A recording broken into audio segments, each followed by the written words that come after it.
right, welcome to the Mike Caudill podcast, season 1, episode 7, where we bring you all the latest in automotive news and the greater world of transportation from right here in Gallatin, Tennessee, just outside of Nashville. As noted, season 1, episode 7, we've made it. We've made it a few episodes in, and we're changing the format up for episode 7 because we're feeling this out, right? We want to see how we bring it all together. So, all right, we've got a great show for you guys today. I have been in 9 states over the past month. Not only that, but I've also had a chance to test drive a variety of different vehicles. I've been off to the New York Auto Show, was out in Salt Lake City test driving the Ford Ranger Raptor, was out in Palm Springs, California in the Lincoln Nautilus, had a really interesting experience down in Florida when I was there for about 5 days. Through a rental company, which, to be honest, I'm not associated with, but boy, what a cool experience. I digress. We have a lot of news to cover off on today, and wanted to bring it all to you guys in a nice, clear, and concise way. So you guys ready? Let's go. Let's jump into it. Right off the top, we are going to talk about the New York Auto Show, because that was big-time news here in the auto industry a few weeks ago. A lot of automakers pulling out of auto shows, but some automakers still playing a big role, Ford Motor Company being one of those. They debuted the Ford Explorer at the Chicago Auto Show, but wanted to use it as one of their big featured products in the New York Auto Show. I keep going back to it with the Ford Explorer. What I love the most is the fact they listen to their customer, which a lot of automakers, and to be honest, our government don't listen. They don't listen to the consumer. Ford Motor Company's consumer said, look, we like the exterior design of the vehicle. We want the interior to change. They highlighted that in New York at the auto show. One of the standout vehicles for me was the Infiniti QX80. I was really taken aback with that vehicle. I spoke to their global designer about the vehicle, about the design, Albert Albayasi. I'm probably pronouncing that wrong, but I'm giving it my best shot. What I love the most is that Infiniti really is a high-level, high-end luxury brand. Japanese design, which I might note, Toyota, Honda, Subaru, Mazda. When we think about these brands like Nissan, all Japanese brands, they know how to bring a product to market. And in some ways, if you think about like the Toyota 4Runner, which we're going to talk about on today's show, the vehicle doesn't change all that much year over year. Same engine, almost same look and feel. But then as you fast forward, they start to roll in new features that make the vehicle cooler without product planning, which is expensive, without having to overinvest in a vehicle. So here's what's really cool about the new Infiniti QX80. A couple things that really stand out for me. The exterior design is new. It's different. It's bold. It's boxy. The interior is incredibly refined with that monograph design. This thing is all about opulence. It's all about luxury. But what impresses me the most is that they went away from the big boxy V8 that made it like a school bus, and they went with a 3.5-liter twin turbocharged V6. And what I like about that is that you're going to get better fuel economy. You're going to get great low-end torque, so you're going to be able to tow more with this vehicle. In fact, it's up in par with a Ford F-150. In fact, I think it actually tows a little bit more than the Ford F-150 Raptor. Ford F-150 Raptor is at 8,200 pounds. The Infiniti QX80 is now at 8,500 pounds. And we'll make sure that we fact check below, but that is what I believe to be correct. So they've given you a more performance-based motor. They've given you a really good exterior design. They've given you great towing capacity. And most importantly, they've given you an interior that you would expect from a high-end luxury vehicle, which means it will come with a high-end luxury price. They haven't announced it yet, but you can expect that price to be starting somewhere in the mid-60s, high 60s, and then push all the way up to potentially 6 digits with that vehicle. Also at the New York Auto Show, some other cars that are notable as well. The Lexus GX 550 was there. We showed that off in Chicago. Again, they brought an overlanding edition to the New York Auto Show that had, as many like to say, the Whittle Wada, the little ladder on the back. It's kind of a Toyota TRD thing, but really cool exterior design for this new vehicle when it hits the market. And what I love the most is that Lexus is a brand that you associate with luxury and you associate with a certain type of buyer. Well, they're going with a different buyer with the GX 550. They're looking younger, they're looking outdoors, they're looking overlanding.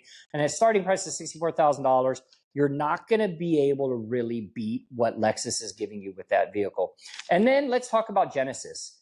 Magma Orange, 3 vehicles side by side with this beautiful Magma Orange, almost the same color as this right here.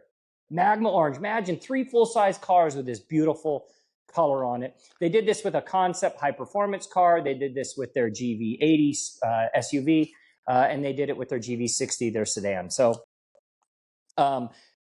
it's amazing what Genesis has done with those vehicles. And while we're talking about the vehicles, let's talk about the news surrounding Genesis and its parent company, Hyundai. Hyundai Motors America, Kia Motors America, Genesis here in America. Those 3 brands are all under the banner of Hyundai. And what I think is the most amazing about it is that they've knocked out Stellantis as the 4th largest sales company here in the US as far as automotive vehicles go. So you got Ford Motor Company, General Motors, Toyota. Instead of Stellantis, you now have Hyundai Motor Corporation. That's a big, big accomplishment and achievement for the brand. Why are they doing that? 10-year, 100,000-mile warranty. Great cars coming to market like the Hyundai Santa Fe, the Kia Telluride, the Kia EV90, the Hyundai Ioniq 6, all vehicles that really separate themselves from others in the market. And I think that's what really helps better define the brand. And to close it out with the New York Auto Show, great opportunity. In fact, one of those bucket list things, had a chance to interview Michael Strahan, Hall of Fame football player, New York Giants, Fox News or Fox Football on Sundays, and then, of course, Good Morning America. Overall, good guy. We talked about his cars. He had 3 of them there at the show, a Porsche, a Lamborghini, and a Ferrari. I think it was a 488, but he has a special man cave warehouse in New Jersey where he shows off all of his cars. Just a super funny story. Have to share it. The watch I wear is a Garmin Quantix 7. I interviewed Jimmy Johnson down at the Miami International Boat Show right after the Super Bowl. Like, Jimmy flew from Vegas in the Super Bowl to Miami, where he lives, and then came down to the Miami International Boat Show. Walked around with no security, just like the life is great. Everyone knows Jimmy Johnson, you know, Hall of Fame football coach, Dallas Cowboys, Troy Aikman, Emmitt Smith, Michael Irvin, also world champion, right? So we think about Miami Hurricanes. Like, the guy's, he's the GOAT when it comes to coaches. Had a chance to interview him, talk to him, Fox Sports, and he was telling me this crazy story about Michael Strahan, which brings me all the way back to New York. Michael Strahan comes into the studio one day, has a $350,000 watch on his wrist, showing everybody, look at my watch. And in the middle of the game, shows Jimmy. In the middle of one of their broadcasts, I think it was CD Lamb had some kind of issue, and it popped up on Jimmy's watch because he has notifications. And he brought it up on air. He's like, blah, blah, blah, blah, CD Lamb, da, da, da. Michael turns to him and goes, how do you know that? And he goes, my $350 Garmin watch. So anyway, overall, a great time in New York.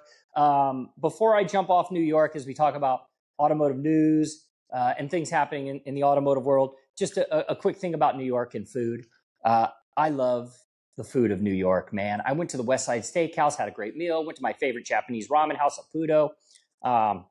If you can get to New York and take in some of the culinary, the cuisine, it's such an amazing experience in New York. All right, so let's talk a little bit about some of the vehicles I've been test driving over the past few weeks. I've had the 2024 Buick Envista, and I've had the 2024 Infiniti QX50. Now, the Buick Envista, if we just talk about Buick as a whole, they've been making a lot of news lately, of course, with the Buick Envision, which is a bigger version of the Envista. Let's just say this. Try and always be pragmatic, real, and honest. I wouldn't say Buick is a struggling brand, but it's a brand that it doesn't have the same relevance as Chevy, doesn't have the same relevance as Infiniti, doesn't have the same relevance as other brands that are in the market. But they are doing everything that they can do to rebuild the brand and make the brand even more appealing to audiences, whether young or old. So the Envista is a smaller version. In fact, Harrison, who's on the podcast with us, he called it a baby Lamborghini Urus. The Envision and the Envista look pretty much identical. LED lights up front, LED lights on the rear, beautiful OLED screen on the inside. The Envista is going to be your entry-level luxury. The hits on it is the exterior design. It has a really cool look. The interior is very General Motors Chevy.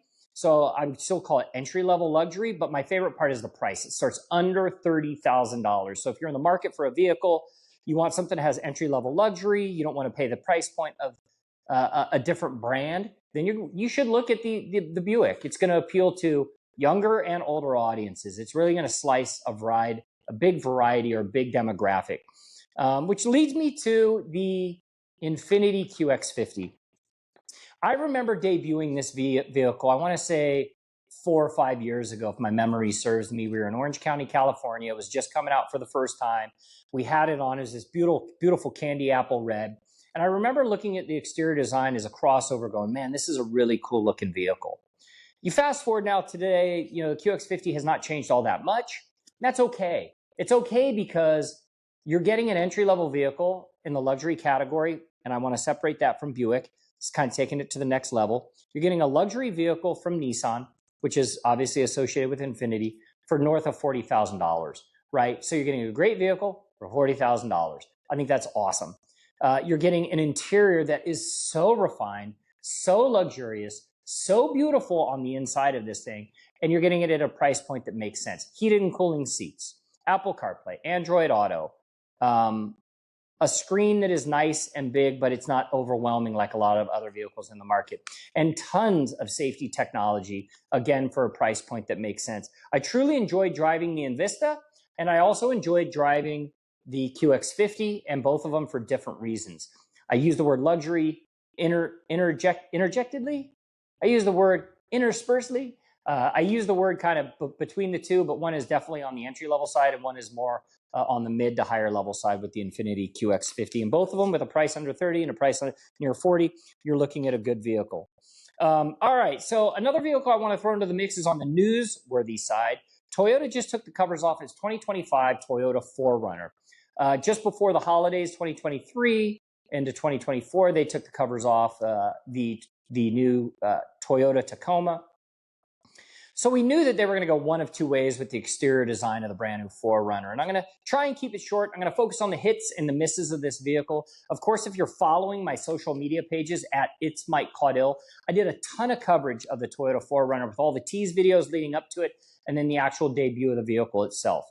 I think we all knew that it was going to be looking more like a Tacoma and less Land Cruiser, meaning a boxy look. And then it would also share some DNA from the Toyota Sequoia. So, right, you take a Tacoma, you take a Sequoia, and you marry them together, and you get a Toyota 4Runner, which is, one of Toyota's best-selling SUVs of all time. They've sold 3 million of them over the past 40 years. Now in their 6th generation, I've owned a Toyota 4Runner. My son owns a Toyota 4Runner now, and you have one of America's best-selling SUVs of all time. Let's start with some of the hits. All right, so some of the hits with the Toyota 4Runner. And I've got one that is a hit and a miss. So why don't we start with that? My hit and miss is the exterior design. I thought it was going to be a little bit more bold and a little bit more aggressive with that exterior design. And it didn't quite hit the mark for me. With the same time, I know what Toyota's doing, right? You've got 6 generations of a vehicle that continues to sell really, really well every year. Why change the design too aggressively to where you isolate your current audience of buyers, right? The person that has a 2017 Gen 4, Gen 5, and they want to move into a Gen 6. So you need to identify those customers, and I think they did a good job with that. The TRD Pro and the Trail Hunter Editions, I'm just going to say it straight up right now. I really like the Trail Hunter Edition. I like the Trail Hunter Edition because they went aftermarket with it, right? 33-inch tires from BFG, specialized tires and special wheels. You got a 2.5-inch lift with it. Old Man Emu has provided the suspension. If you're into off-roading and overlanding, that's a great brand. And then add on top of that, they went with ARB roof rack up on top, rigid lights around the front. And you've got the complete package, and then you make your way to the inside. They've gone with a complete customized interior feel for the Trail Hunter model and the TRD models. And I think those are all big highs for me with the higher level additions. Also, one of the hits for me, and I think about my daughter, I think about my son as I look at cars, especially of today and the future. My daughter loves music. She's an audiophile. Even at 14 years old, she can listen to a song and within 3 times she knows the words. I can have a song for 40 years and I don't know the words. So JBL speaker, By the way, JBL makes insanely great speakers for cars, portable, mobile, etc. In the center dash, you can pop a button and a JBL speaker pops out. I mean, you want to talk about taking your music on the go. You go to the beach, you get there, the same music you're listening to in the car, you pop the button and the speaker goes with you. That's a total plus. Another total plus is the fact that they've gone with a hybrid motor with a 4Runner for the first time. So you're getting a 2.4 liter. It's a turbocharged engine that's paired with a hybrid motor. And you get like 40 plus horsepower with the motor, but it's the iForce Max motor. You're going to get great horsepower, great towing capacity, and you're going to get nearly 6,000 pounds, might I add, of towing capacity because of the torque of that hybrid and turbo combined together. So that is a huge plus for me. All right, so let's talk a little bit about some of the hits and then the misses. All right, so one of the misses for me is that they didn't offer it in a V6. Traditional Toyota, Tacoma, and Toyota 4Runner owners, they want a V6. So that's one of the misses. The other miss would be the exterior design, as I noted from hits and misses at the beginning. I wanted something a little bit more bold. And then if you are a hardcore off-roader, which is going to be probably 2% of Toyota 4Runners owners, here's my issue. You don't have a front locker. You've got a rear locker with a limited slip differential, but you don't have a front locker on the vehicle. I get it. Do you really need it for hardcore off-roading? No.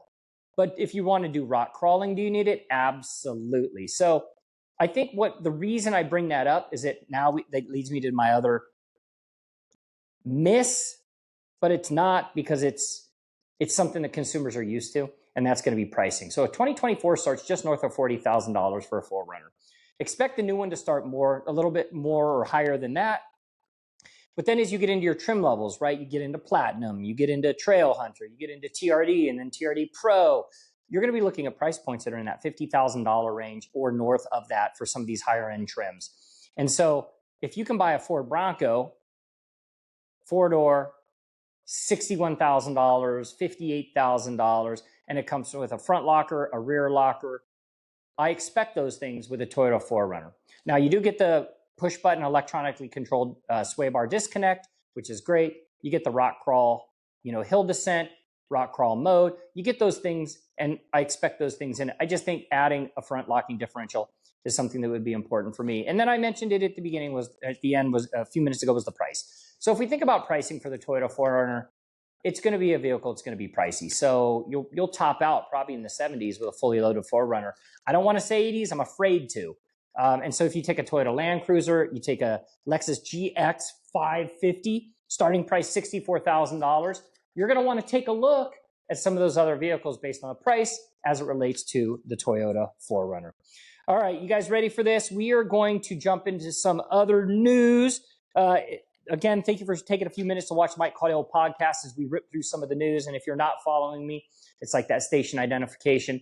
On Instagram, it's Mike Caudill. On TikTok, it's Mike Caudill. On YouTube, it's Mike Caudill. That's where you can see all my content. All right, you guys ready for this? I'm excited to talk about this because I'm going to be on site covering it. And in the next podcast, we're going to run some of the interviews from this event. So I'm covering the 60th anniversary of the Ford Mustang, and I'm really pumped up about it. For a variety of reasons. One, the Ford Mustang is the most iconic sports car of all time, right? Sold millions and millions of these vehicles. Came out in 1964. Lee Iacocca's baby. Came out with this aggressive look. 2 years later, they come out with a Ford Bronco, and you're seeing a brand evolve, right? And that's what's amazing about the Ford Mustang. Movies, celebrities, special edition vehicles, Shelby Racing, Roush Racing, NASCAR, like any way you slice it, the Mustang has been part of it. In fact, the movie Bullitt, right? Steve McQueen. My grandfather was in that movie. I've told people about that before, that my grandfather was in the movie Bullitt. And coincidentally, one of the vehicles, I think there were 12 or 13 or maybe even more that were used in the movie because they had to crash it multiple times. But one of the vehicles was found in the sister city to Gallatin, which is Hendersonville. Sean found it in a barn, had it figured out, all of a sudden learned, this is actually one of the vehicles that Steve McQueen drove in the movie. So there's a lot of history with the Ford Mustang. We're going to be doing this out at Charlotte Motor Speedway. Anyone that has a Ford Mustang can come to the event. There's going to be music. There's going to be all this stuff celebrating 60 years of Ford Mustang. And I'm going to be there covering it as a journalist. So I'm excited to be there. And I will be interviewing the president of Ford Motor Company, Jim Farley. We do in every podcast need to take a minute and we need to talk a little bit about the state of the auto industry as it relates to EVs and hybrid vehicles. So let's do that. We are continuing to see a shift from automakers, not away from EVs, but slowing or pumping the brakes and moving more towards hybrids. Ford Motor Company's made the announcement. General Motors, you're starting to see this announcement. And part of that timing around this has to do with the fact that the Biden White House administration, they've come out with these new tailpipe emission standards, basically speeding up the process to 2027. And so when that news came out, then automakers are like, whoa, in order to meet these demands, we're going to have more vehicles in our lineup that are either hybrid or electric to meet those tailpipe emission standards. But because a lot of automakers barked and all of us journalists went to the news and said, wait, the auto industry has been working so hard to bring these vehicles to market. Now you want them to work even faster. The administration actually pulled back the reins a little bit and said 2032. So that gives automakers a little bit of time. Lots of things happening in the auto industry as it relates to electric vehicles. And this is a big one. We've talked before about the fact that Tesla is no longer the top dog when it comes to electric vehicles. It's now BYD, which is a Chinese company. They have a variety of different vehicles. And here's what's really unique is they have a vehicle that they want to bring to market. I'm just reading it right here. They have a vehicle that they want to bring to market, and it is going to be a $10,000 electric vehicle. Well, here's what's really interesting about the brand. BYD, Chinese, you're looking in from the outside here in the US, you're like, oh, here we go, boogeyman stuff again. 39.9% of BYD is actually owned by Warren Buffett's company, Berkshire Hathaway. So kind of makes you scratch your head a little bit. I mean, not that I want to go up against Warren Buffett and Berkshire Hathaway, but something interesting about that story. We probably need to dig into it a little bit more. But BYD wants to bring a $10,000 car to the US. The answer is they're not going to be able to do it. There's just no freaking way that you can bring a car to market and make money on it. So I call it a little bit of fake news, but the fact that they've taken over Tesla, part of that is because there's a lot of competition. You're not going to see this vehicle come to market. Innovation. Take a few minutes to talk a little bit about innovation. What a great story. A company called Orbis. Let's actually back up even further. During COVID, people had a lot of time, especially a lot of our scientists, those that are spending quality time trying to figure out ways to bring cool technologies to market. Well, stumbled on this company called Orbis, and they are backed by NASA. They work jointly together. And Jonathan Lee, am I correct on that, producer Tracy? Jonathan Lee came up with this new brake system. And during COVID, obviously, new administration in office, we're talking about electric vehicles. There's more than 30 on the market. There's one piece of news that came out here recently that electric vehicles actually produce, the brakes and tires produce more particulate matter that goes into the atmosphere than gas-based cars. Why is that? Well, it's because electric cars are very, very heavy, right? Batteries equal weight. So what Jonathan Lee came up with is a new composite, new material, and a new type of way to develop a brake rotor that when the brake rotor spins, one, it's lighter than a traditional iron-based brake rotor. But the other part of this is that when it spins, it actually creates its own fan system that cools the brake rotor down. And part of the issue with brake rotors is that when you heat them up, you're heating up the matter that then breaks away and those particulates get into the environment. Reducing the overall weight of a brake rotor 40%. So think about that. Four rotors on each vehicle at 40% is a significant reduction. They are working to team up with aftermarket companies and eventually will sign with an automaker as they continue to bring this to market. Very, very cool story. And to close it out with Stellantis, we've talked a lot about them over the past few weeks, but especially in this podcast, the fact that they are now the 5th largest selling automaker in the US behind Hyundai. So you take Hyundai and you take Stellantis, and then you talk about the Consumer Electronics Show. Hyundai showed off Supernal. It's a Hyundai corporation company, Supernal, making an air taxi. It's got rotors on top. It looks like a drone that flies and can carry people, and it's got electric motors, electric powertrain on it, 100 miles of range. Now you've got Archer Aviation that secured 8.3 million, Stellantis 8.3 million shares of that company as well. So you've got Archer Aviation going up against Supernal. Both want to bring forms of air taxi technology to market, and they're doing it with automakers. So kind of think about that cool technology swing, right? You've got automakers building vehicles, then automakers go into electrification, automakers go into autonomy, automakers go into aviation. Kind of a cool little spin, right? So it'll be interesting to see, but when you look at the dates, aircraft going into process 2025. Supernal said they want to go into market by 2027. It's going to be the way of the future. It's actually one that I'm really excited about. Like, can I actually have an air taxi come pick me up in the lot over here? And I just get to go to downtown Nashville and back in like 5 minutes? I don't know. It's kind of cool to me. So, all right, there you guys go. It's a quick breakdown. Lots of stuff happening in the auto industry. Appreciate you taking a few minutes to watch the Mike Caudill podcast. We always try and keep these things lean and mean to bring you guys the news of everything happening in the auto industry. By the way, one quick sports shout out. I just read today that Tom Brady might be coming out of retirement. Noodle that one over until the next podcast. For now, that's it for me, you guys here broadcasting from Gallatin, Tennessee. Thanks for watching the Mike Caudill podcast.